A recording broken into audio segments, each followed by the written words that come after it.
আপনি মনে করেন ইরানের এক একটা ক্ষেপণাস্ত্রের সামনে আমেরিকার $100 বিলিয়ন ওর 10 টাকার অস্ত্রের সামনে ফেল। এরা এত বড় প্রযুক্তি কেমনে বানাইছে? ওই যে যেই দিন ইরানকে ইসলামী রাষ্ট্র ঘোষণা করছে 81 সালে, সেই দিন থেকে নিষেধাজ্ঞা, সেই দিন থেকে বয়কট, সেই দিন থেকে তো মার মার কাট কাট উড়াই দেব, মেরে ফেলবো, এমন প্রেশার দিছে। আর ওদের ব্রেইন এমন কাজ করছে, সুখী আমেরিকান তো ফ্যাট মোটা, ওরা তো সুখীর ব্রেইন কখনো ক্রিয়েটিভ না। প্রচন্ড প্রেশার এবং নির্যাতিত নিষ্পেষিত ব্রেইনটা পছন্দ কি আছে। এই জন্য আমি আগে বুঝতাম যে তোরা যে প্রেশারে রাখছো, তোরা 50 বছর কি যে করছে ওরা, তোরা কল্পনা করবে। আসলে ঠিকই তো হয়েছে, ঠিক না? সুখীর ব্রেইন আর দুঃখীর ব্রেইন, শ্রমিকের ব্রেইন, কয়েদির ব্রেইন, মজলুমের ব্রেইন তোমার ব্রেইনের চেয়ে, জালিমের ব্রেইনের চেয়ে 100 গুণ বেশি কাজ করে। এই জন্য যখনই কোন জাতি মজলুম হয়, তার ব্রেইন যে কি করবে এটা জালিমেরা কল্পনা করতে পারে। এই জন্য এটা হয়েছে। আরো যে কি করছে সব তো বাহির করে না। একটা নীতি আছে খুব সুন্দর, যেটা আসলে সুন্নাহ, একটা হাদিস, মনের কথা কাউকে বলবো না। হ্যাঁ, নবীজি শিখাইতেন যে ব্যক্তি তার মনের কথা গোপন রাখে তার উদ্দেশ্য সফল হইবে। আমরা করি কি, আমি আর খমিনির পার্থক্য বানাইছে 1 গুণ, প্রকাশ করছে 100 গুণ, বাইরে দিছে। আর বানাইছে 100 গুণ, প্রকাশ করছে 1 গুণ। আছে কিছু এখন লাগার ভরে দেখেছে কোন শেষ নেই, একটা বাইর করে ওরে বাপরে বাপ। শেষ আমি খবর পাইলাম একটা ক্ষেপণাস্ত্র আছে, এটার নাম হলো S-28 সারমাত 28 বা শয়তান 2 ক্ষেপণাস্ত্র। এটা একটার মধ্যে 15টা মাথা। এটা মানে শব্দের থেকে 25-27 গুণ বেশি গতিতে গিয়া এটা পড়ে। এরকম 1000 মানবিক ক্ষেপণাস্ত্র দেশের আসছিলেন। যখন ওই মারার হুমকি দিছে, তখন এটা আমি শুনছি ডাইরেক্ট প্রফেসর জিয়ান, চীনের একজন প্রফেসর, কানাডার বিশ্ববিদ্যালয়ের, উনি বলছে যে 1000 সারমাত 2 শয়তান 2 ক্ষেপণাস্ত্র দিছে পুতিন এই কমিউনিটি। এটা যখন প্রকাশ হয়েছে, আস্তে কয় যে যা শাকিকুন আরদান রমহাহু ইন্না বানি আমনিকা ফীহিম রিমাহু। কয় শাকিক আমার স্বাস্থ্য ভাই আছে বললম লই আমারে মারার জন্য। তো একজনের রাস্তা দেখা হয়েছে আর কইছে, রে তোর স্বাস্থ্য ভাইয়ের কাছে দেখছি বললম আছে, তুই যেটা লই যা সেটা ওর কাছেও। যখন ওর বড় হুজুরদের কাছে খবর গেছে যে কাছে এরকম না, নিয়ত পাল্টাইলাম। আল্লাহু আকবার। ওয়ালাউলা দাফুল্লাহিন নাস বা'দাহুম বিবাদ লাফাসাদাতিল আরদ। যদি আল্লাহ মানব জাতির এক অংশ দিয়ে আরেক অংশকে প্রতিহত না করতেন, তাহলে পৃথিবী ধ্বংস হয়ে যেত। আল্লাহ চীন, রাশিয়া, উত্তর কোরিয়া, ইরান, এশিয়ার এরা এখন এশিয়ার লিডার, এই শেষ জামানার লিডিং পয়েন্ট আসবে এশিয়া মহাদেশ। একটা নির্ঘাত কথা, এশিয়ার সাথে যে লাগতে যাবে শেষ হয়ে যাবে। কারণ এখন আল্লাহ তাআলা এশিয়াকে তুলবেন, কারণ এশিয়াতে মহানবী সাল্লাল্লাহু আলাইহি ওয়াসাল্লাম আসছে, এশিয়াতে ইমাম মাহদী আলাইহিস সালাম আসবে, এশিয়াতে ঈসা আলাইহিস সালাম আসবে। এশিয়ার সেই ৭৫,০০০ নবী এশিয়াতে আসছে। এশিয়া শ্রীলঙ্কাতে আদম আলাইহিস সালাম আসছে, ঠিক না? ঠিক। মানব জাতির শুরু তো কোথায়? এশিয়াতে। আর হাসরের ময়দান হবে শামে, সিরিয়ায়, এটাও এশিয়া। অতএব শেষ জামানা হলো এশিয়া মহাদেশের বিজয়, এশিয়া মহাদেশের উত্থান, এশিয়া মহাদেশের শক্তিমত্তা। প্রমাণ হচ্ছে কিনা? ইনশাআল্লাহ। অতএব আমাদের ভয় নাই, কিন্তু তাওহীদের উপর থাকতে হবে। কিসের উপর? কিচ্ছু নাই হাতে, কিছু নাই, বালু তো আছে জমি। একমাত্র শাহাতিল ওযু ওমা রমাইতা ইয রমাইতা ওয়ালাকিন্নাল্লাহ রামা। হুনাইনে যখন সাহাবীরা হেরে যাচ্ছিলেন, নবীজি দেখতেছেন ওনার সাহাবীরা কুলে উঠতেছে না, এক মুঠ বালি নিয়ে শাহাতিল ওযু, কলঙ্কিত হোক এসব বেঈমানের চেহারা, মেরে দিয়েছেন, সাথে সাথে পড়ে গেছে। সে বালু তো আছে বাংলাদেশে, না নাই? 12টা ট্যাঙ্ক সোভিয়েত রাশিয়ার এরকম এক মুজাহিদের বালু শাহাতিল বলে বালু মেরে 12টা ট্যাঙ্ক উড়ে দিছে। وما رميت إذ رميت ولكن الله رمى। তুমি যখন নিক্ষেপ করেছিলে মুহাম্মদ, তুমি তো হাত দিয়ে নিক্ষেপ করেছিলা, কিন্তু আসল নিক্ষেপটা করেছিল কে? আমার হাত। আমি মারছিলাম, আমি পৌঁছেছিলাম। তোমার বালু এখান থেকে না 10 গজে গেছে, আমি 500 গজ দূরে। এটা কি বালু চাইতো? ওই জামাটা কে দেওয়াইছে? আমি। আল্লাহু আকবার। যেহেতু এটা দাজ্জালের যুগ, দাজ্জালের মা বাবার একজন হলো জিন। দাজ্জালের মা বাবার একজন কি? জিন, আর একজন হলো মানুষ। এই জন্য দাজ্জালের সাথে শত শত কোটি মানুষও আছে, হাজার হাজার কোটি জিনও আছে। এই জন্য বাঁচতে হলে এখন এই সূরা লাগবে, বুঝছেন? তা আল্লাহ তাআলা এখন হলো তাওহীদ। তাওহীদ এমন এক জিনিস, আপনি যদি একটা হিন্দু যদি সাগরের মুখে ঝড় ঝঞ্ঝা করে জাহাজ ডুবে যাবে, ওই সময় যদি সে খাঁটি মনে আল্লাহরে ডাকে, আল্লাহ সাড়া দিবে। আল্লাহু আকবার। وَإِذَا غَشِيَهُم مَّوْجٌ كَالظُّلَلِ دَعَوُا اللَّهَ। যখন মেঘমালার মতো বিশাল ঢেউ জাহাজের উপরে এইভাবে সামিয়ানার মতো আসছে পড়ে, তখন মূর্তি পূজারীরা সকল মূর্তি ভুলে গিয়ে দাঁড়াল্লাহ, আল্লাহর কাছে দোয়া করে, মুখলিসিনা লাহুদ্দিন, একবারে ইবাদতকে খাঁটি সমস্ত মূর্তি থেকে নবী করে বাদ করে সমস্ত দোয়া প্রার্থনা ভক্তি শ্রদ্ধা আল্লাহর উপরে অর্পণ করে, তখন আল্লাহ বাদশা। শেখ সাদি একটা গুলিস্তার মধ্যে একটা ঘটনা বর্ণনা করেছেন। এক মূর্তি পূজারী সনম সনম সনম সনম কই, সনম মানে মূর্তি, সনম সনম কইতে কইতে হঠাৎ মুখে দিয়ে একবার সামদ আসে গেছে। সামদ আসে গেছে, সাথে সাথে আল্লাহ তাআলা তার ডাকে সাড়া দিচ্ছে। তো শেখ সাদি ওখানে বলতেছে, গরজ দরগাহে মা সাওয়াদ নিজ রাত ফাসাগা চেফার কাজ সনম তা সামাদ।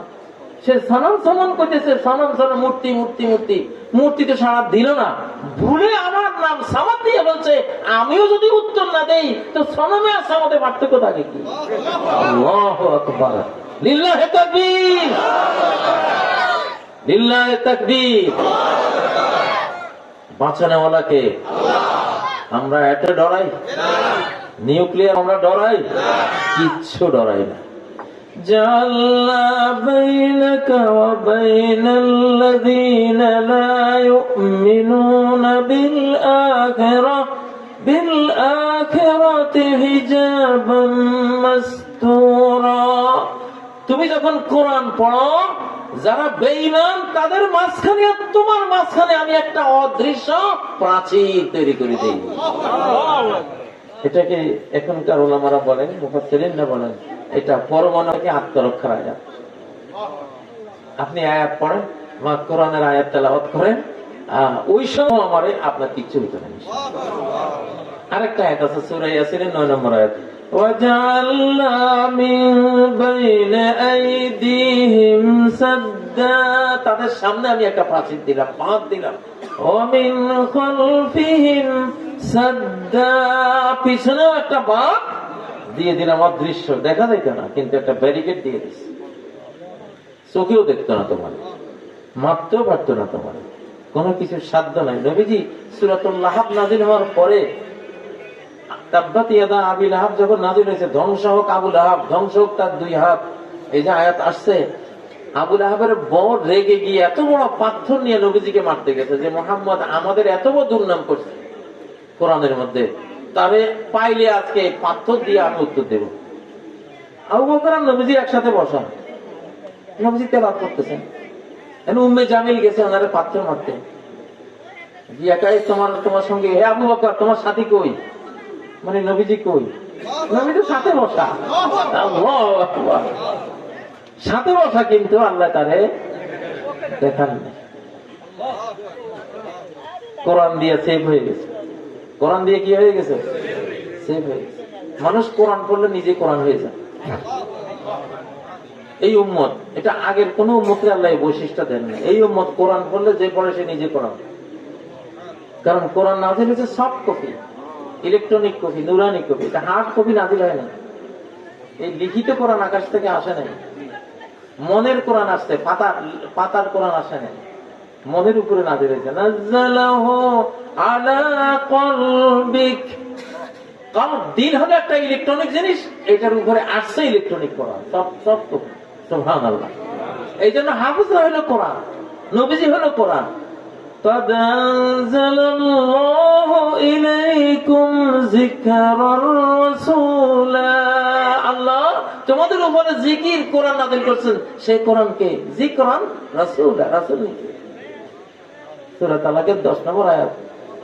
যিকরান, যে আল্লাহ তোমাদের উপরে কোরআন নাযিল করছে, এই কথা কইয়া কোরআনটা কি কি তাফসীর করেছে আল্লাহ নিজে, রাসূলা, রাসূল নাকি।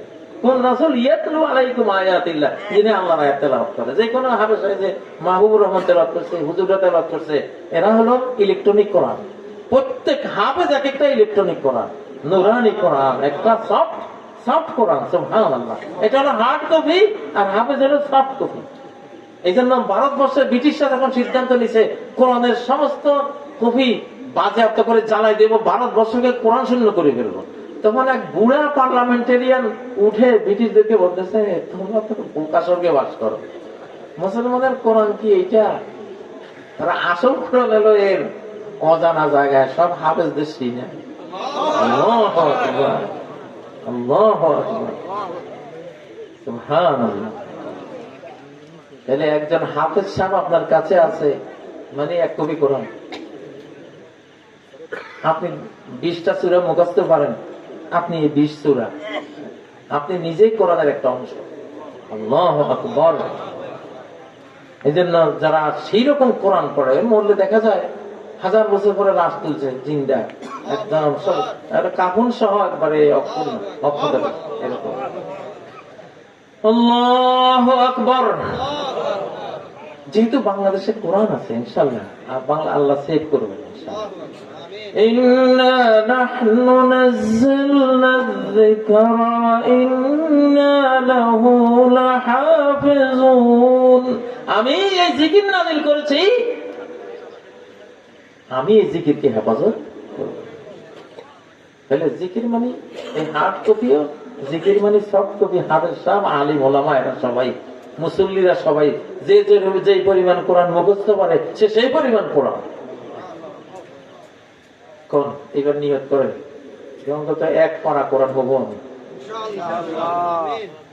আমি তো বুড়া কালে হেফজ করছি, বুড়া কাল না, জওয়ান কালে, মাহবুবরা যখন পড়ে ওই সময় 36 দিনের একটা টার্গেট নিয়ে দরজা খালি টানিলে ক্লাসটা করতাম, রান্না বান্না করে খাইতে হইতো এইটুকু। 36 দিন পাইছি, 36 দিন মধ্যে কাজে লাগছে 28 দিন, 28-29 দিন পুরা কোরআন হেফজ করে ফেলছি। নিজেরে কইছি হয় মরবি নাহলে মুখস্থ করবি। তো 2 অপশন যারা, 3 কোনো অপশন, 3rd অপশন নাই। তো সহজে কি মরতে চাই কেউ? না হুজুর আপনি যা কোন আসি, বাঁচতে চাই হাফেজ। আল্লাহু আকবার।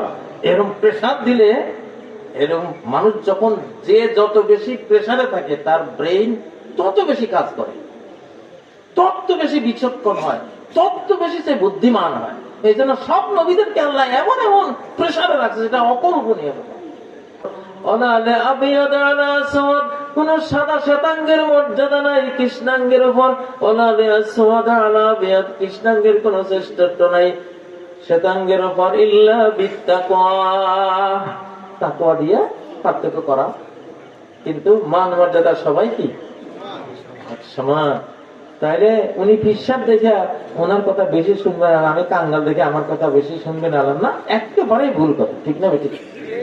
আল্লাহ বলছেন যে কেউ আমাকে দোয়া করে আমি তার দোয়া শুনি। আল্লাহু আকবার।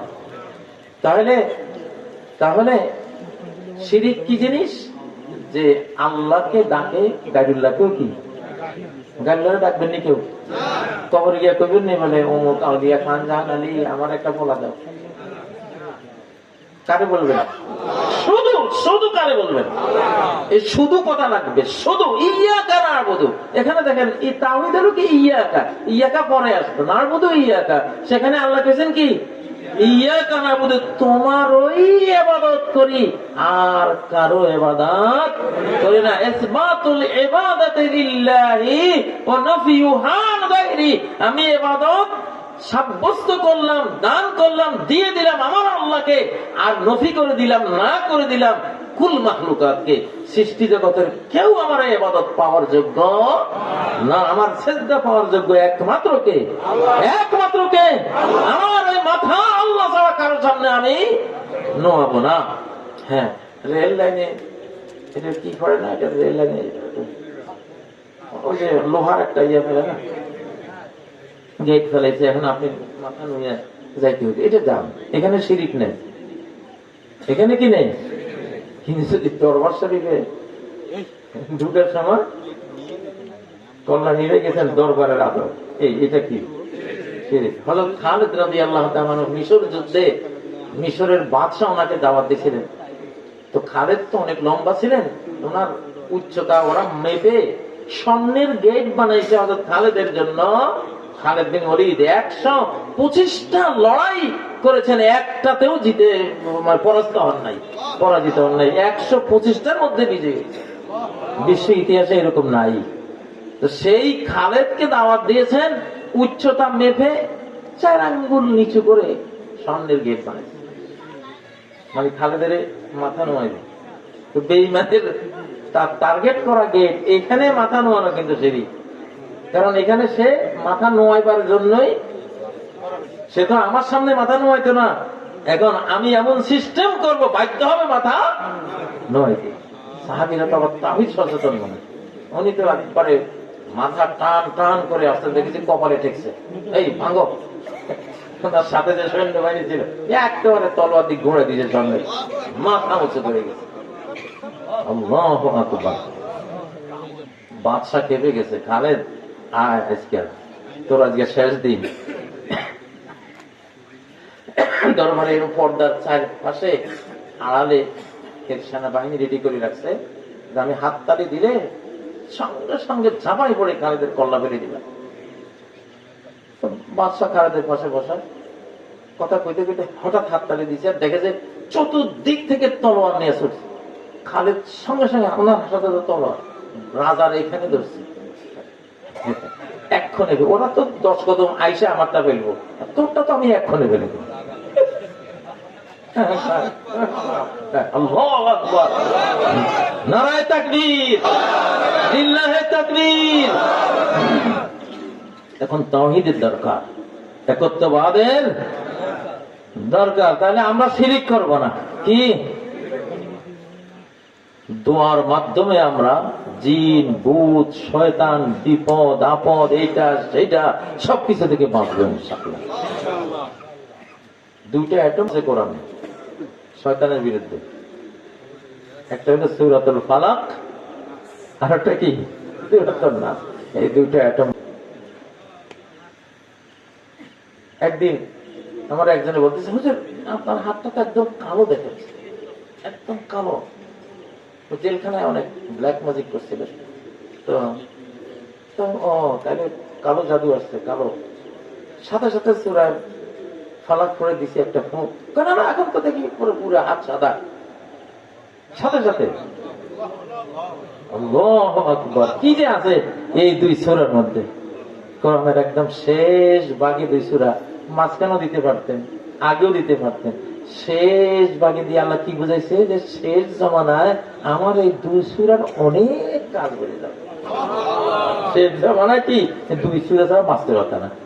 বউ বেটিরে সবাই বলবেন যে এই 2 সূরা, প্রত্যেক নামাজের পরে নবীজি এই 3 সূরা পড়তেন, সূরাতুল ইখলাস, সূরাতুল ফালাক, সূরাতুন নাস। মাগরিবের পরে 3 বার পড়তেন, ফজরের পরেও কি 3 বার পড়তেন, ঘুমাবার আগেও 3 বার পড়ে একবার হাতে এইভাবে গা মুছতেন, আবার 3 সূরা পড়ে আবার গা মুছতেন, আবার 3 সূরা পড়ে আবার প্রথমে সামনের অর্ধেক পরে পিছের অর্ধেক মুছতেন। ওনার মৃত্যুর রোগের সময় যখন হাত ভাসাইতেও পাচ্ছিলেন না, তিনি পড়েছেন আয়েশার হাতে, আয়েশার হাত বুলিয়ে দিয়েছেন। সুবহানাল্লাহ, কত বড় জরুরি বিষয় এটা।